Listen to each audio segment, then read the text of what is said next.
everybody. My name is Greg DeLoach. I'm the Dean of the McAfee School of Theology at Mercer University. And before that, for nearly 30 years, I served as a pastor of various congregations in Kentucky and primarily in Georgia. And I say all that as background to kind of lead into what I want to talk about, and that is death and dying. I know that's a real somber way to begin a video, right? But it's a course I teach here at the School of Theology that, if you don't mind me saying so, I think has proved to be quite popular. It seems like everybody wants to know a little bit about death, but the motivation behind it was based on my work in congregational life. And when you think about it, we all engage death one way or the other. Joining with me in my classes is Francis. I want you to meet Francis. Now, Francis was given the name from St. Francis of Assisi. You remember St. Francis, right? St. Francis is that dude that's always hanging out with birds and rabbits and squirrels. It's the patron saint of creation. There are bird feeders and statuary that are emulating St. Francis. What you may not know is that in artwork, St. Francis is usually depicted with a skull because Francis's preaching was about remember that you will die, memento mori. And I know that sounds somber, but Francis's argument was, and is, I think, that when you remember that you will die, you tend to savor what life is all about. And so I teach this class in part to help prepare ministers and prepare others about what it means to serve one another with the reality that I am alive, but one day I will die. In fact, that's one of the things that distinguishes us from other animals, that we have a knowledge that we are alive, and because of that, we know that we will die. And therein gives us, at times, conflict, but also opportunities for growth and for becoming our fullest selves, because death is never really in the abstract. Now, I know death is usually something that happens to someone else. But somewhere along the line, we come to the recognition that I too am going to die. Now, my goal in teaching this class is not to make us all death experts, but rather to help us dig more deeply into what's happening, not just in culture around us, but also what might be happening within our own lives. Now, I love this line from a powerful memoir written by a physician who was given the terminal diagnosis. So kind of think about what might be happening here. You're a physician and you're in charge of saving life, and then suddenly you've been given the death sentence of a terminal cancer in his case. And he writes that it occurred to me that my relationships with statistics changed as soon as I became one. Death becoming not just what happens to someone else, but what is happening to the self. So death and dying is not a subject to master, but through active and intentional engagement, we are learning to walk with others through that shadow of death. In other words, as the great Eastern mystic put it, walking each other home. And that is the goal, right? To be better human beings to one another, because after all, we're on that same trajectory. So let's do a little background work for just a moment. Death, or rather the study of death, is technically called thanatology, and it comes from that lovely Greek word thanatos, which means death. It's also the name of the Greek god called Thanatos, who was, according to Greek mythology, the son of Nyx, which means night, and the brother of Hypnos, which means dream. Kind of a cool imagery if you think about it, because some of that is, or that can be metaphors for death, night and dreaming, a state of otherness. And so thanatology becomes a way to speak about death. Think about how death is personified in culture, or the different words that we use for death. We sometimes use the words like sleeping, or to dream, or passing, or to use language like this person has transitioned, all to speak about death. Thanatos is also the name of the rider in the book of Revelation of the four horsemen who rides the horse pale green horse. Chloros is the name of the horse in Greek, which is from which we get the word chlorine, pale green. Death is followed by Hades, another Greek word for underworld and netherworld. So our culture has been steeped for thousands of years in these images of death, and we have borrowed them even in our own modern understanding. Now, thanatology technically was not really a thing until about the 19th century. People began to think about, well, what does my mortality mean, and how can I learn more about this? Some would say the Civil War helped kind of advance an understanding of death, but I think it goes much further back than that. It could be as things as simple, or not as simple, but as the Great Plague in the 16th and 17th, and I think even in the 18th century.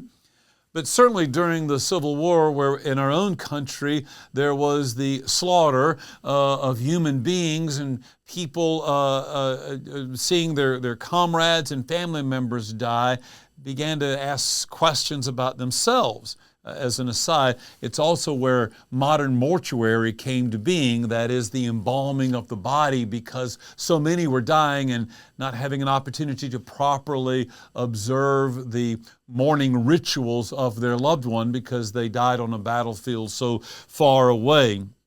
So to bring this kind of together here, death causes us to think about the meaning of things. And so, for example, one scholar writes that the notion of the uniqueness and individuality of each one of us gathers full measure in realizing that we are finite. And it's in this same encounter with death that each of us discovers our own hunger for immortality. That is, we want to know, is there something more? Now, don't misunderstand, this class about death and dying is not really getting into the subject of the afterlife or theologies of what does it mean to live after one dies. I'm actually more concerned with living now and what does death mean in light of that. But we all have an immortality project within us. We want to do things that contribute to a greater good. It could be as creative as in the arts. You know, how does filmography create a stamp of immortality in what I'm doing, or in dance, or in proclamation and preaching, where we're hoping to change lives that in turn will change the lives of others. After all, we marry, we create families, we love others because we want to know that surely my life is significant enough to impact the lives of others. These are all immortality projects, and it's really a part of death and dying. As morbid as that may sound, I believe that when we contend more richly with what it means to be alive, or rather to think about what it means to die, it enriches how we understand what it means to be alive. We'll be looking at some books, Francis and I, and exploring some great writers in this area. This is by no means something original here. For example, Ernest Becker here and The Denial of Death. He wrote that book in the early 70s, won a Pulitzer Prize for it. Ironically, he himself was terminally ill when this book came to publishing and died shortly thereafter, never actually living to see that he would receive the Pulitzer for this great work. The title is called The Denial of Death, and it was his premise that in modern culture we are a death-denying culture. And so that expression comes out in all kinds of ways, from skyscrapers seeking to reach the heavens. And for you biblical folks, you may recognize that story in Genesis chapter 11, right? The Tower of Babel, where they wanted to create large structures so that we can be like God. Becker takes a more secular approach to this and say, we do this all the time. Maybe it's in our cosmetics, and we want to push our own aging bodies a little bit further down the road, or our other immortality projects. But he says that we're about denying death, and it's created all kinds of neurosis. And so we're going to explore this in a much deeper way, or not deeper than the book, but that in our common conversations. And we're going to talk about two things based on Becker's premise: the fear of life, and And you may think, well, that seems to be a contradiction, but it's in the fear of life that sometimes paralyzes us. We are struggling to achieve kind of a heroic transcendence, and so the after effect becomes despondency and disengagement and all sorts of things that negatively impact our own personal psychology or fuels a more toxic type of theology. It's attributed to Carl Jung, that great psychoanalyst of the early 20th century, that this life we live is a short pause between two mysteries. We know not where we come from, that is before we are born, and we struggle at where we are going. And so as James Hollis, the contemporary psychoanalyst, puts it, our summons is to make this short pause as luminous as can be. Isn't that incredible? So I would say to anyone, you ought to take this course, not because I'm some great teacher. I am not. There's much better instructors out there. But I think you should take a course in death and dying because we all deserve the opportunity to live as luminous a life as possible, because it is, after all, the only life we have. Let us live it fully and faithfully in a way that we need not fear this life as we prepare for the life to come. But it leads us to the other fear, not just the fear of living, but the fear of death. As I mentioned earlier, according to some, the knowledge of death may be the source of all anxieties and complexes out there. At least that's how Ernest Becker shapes it. The phrase memento mori, remember you will die, becomes in its own way a reminder, an emblem of what it means to live faithfully in the knowledge that we're here but for a brief moment. Again, let me read to you a section from Carl Jung. And so it is, death is indeed a fearful piece of brutality. There is in no sense pretending otherwise. It is brutal not only as a physical event, but far more psychically. A human being is being torn away from us, and what remains is the icy stillness of death. Memento mori, remember you will die. But often we try to forget, or it's going to be for someone else, or it will come later, much later in that distant future. Freud tells us that we regularly emphasize the accidental cause of death, the mishap, the disease, the infection, the advanced age, and thus we betray our eagerness to demote death from a necessity to a mere accident. Think about it, if you will. When someone dies, the first thing we usually ask or think is, well, what did we die from? As if it is something, it must be something else, not actually assuming that, well, death just is, it's going to be. So we study death and dying because of the two overlapping reasons. It will inform our humanity, and it will inform our service to humanity. Yes, that's technically called ministry, but I say it's about what it means to be a human being. And Francis is going to be one of our teachers with that. We're going to look at other things, of course. We're going to look more practically at things like how do other cultures speak of death or rather commemorate death. When you think about it, Islam has teachings about death. Hinduism has teachings about death. Judaism has teachings about death alongside, of course, Christianity. Whether one is a believer or a non-believer, we all have things to teach us about death. Everybody believes in death.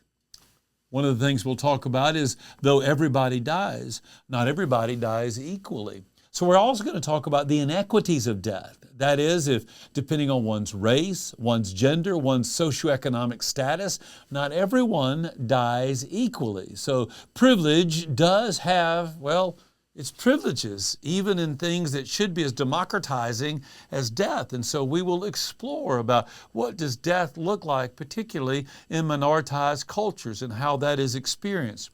We'll talk about the different ways that we ritualize death and the liturgies behind death and what this says of our respective belief systems. Do we celebrate life when we go to a funeral, or do we console the grieving? We're going to look at death as it's experienced in art and culture. One of our professors, Dr. Dave Garber, is often a guest lecturer for me in this class as he talks about how does death show up in pop culture. We see it in comic books and in television programs and in movies.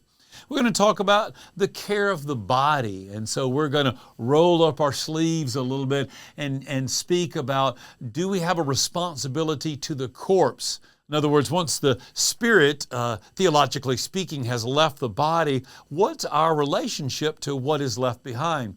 I know that people say, well, we're just a shell once we leave this body, but doesn't the body still matter? I think it does, and so we have traditions about how we care for the body. We're going to, for the students that are on campus, we'll have an opportunity to visit our cadaver lab. The School of Theology doesn't have a cadaver lab, but the College of Health Professions does. And so we'll join with the lab director around the donated bodies that our health science students have to dissect. And we'll spend time reflecting on what does the body mean, even when it is a specimen in such sterile environments like a lab. We'll look at the various traditions like cremation or embalming, but there's so many other ways we can care for the body. I hope you're not eating lunch when you're watching this, by the way. You can compost a human body. You can have a natural burial where you are placed in the ground with nothing but a sheet or a biodegradable casket. You can have your body cremated by use of water cremation, which is considered to have the lowest footprint in terms of the environment. You can have your cremains, or rather your remains, used for composting in distant lands to give nutrition to soil. We'll go into a lot of those different things. We'll also talk about the work of grief. I find that when I tell people that I'm teaching a class on death and dying, they assume that I'm teaching a class about the grieving, and I'm not directly, but we will spend some time about the subject of grief. So for example, we often look at grief as something you're supposed to get over, as if, all right, you've done your work for the next 2 weeks, shouldn't you be back to normal? So we're going to explore, what does grieving look like, and is it really something you get over? I think it's actually something that we live with. And grief, though at times painful, enriches our understanding that we grieve deeply because we have loved deeply. So we'll spend some conversation and reflection on about what does grieving look like. We'll spend a bit about the work of caring for the dying.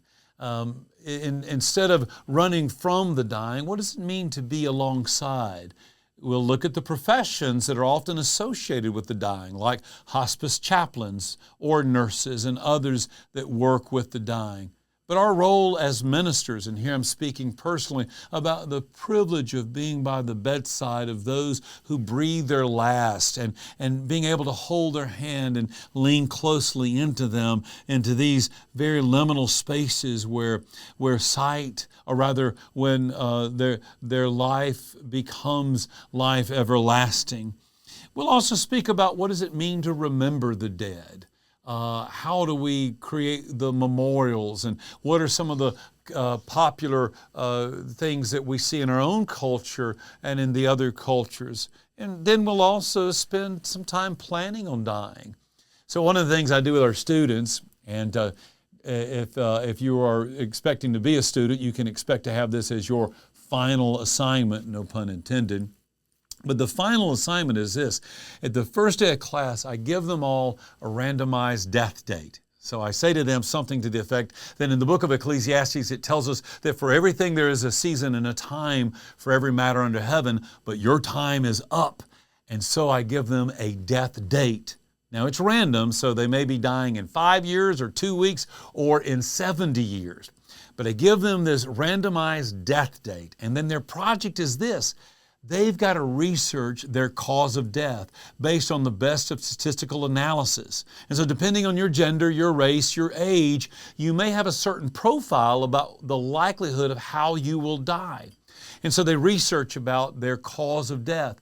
They're going to share in this final paper about their last 4 weeks before they die, and then finally the day of their death, and what that might look like. Will they die in an institution like a hospital or a nursing home? Will they die at home? Will they die tragically in an accident? Then they need to share with me about how they want their final service to go. Will they have a funeral or a memorial? Or will there be nothing at all? What will become of their remains? Will they be embalmed or cremated or something else? How will they be remembered 10 years from the date of death and 25 years from the date of death? Now, the last time I taught this course, I had to sit with a stack of 30 or so research papers. And I knew that all of these were about their fictional deaths, but I got to tell you that after spending an afternoon reading one paper after another, reflecting on their own mortality, well, it did something to me. In fact, I was very moved. Even though I knew these were all fictional, I also knew that these were all very real. Memento mori. Remember you will die. And when you remember that you will die, doesn't it really inform the importance of how you will live? Death and Dying, the McAfee School of Theology at Mercer University. I can't convince you to take this class, but I think you ought to.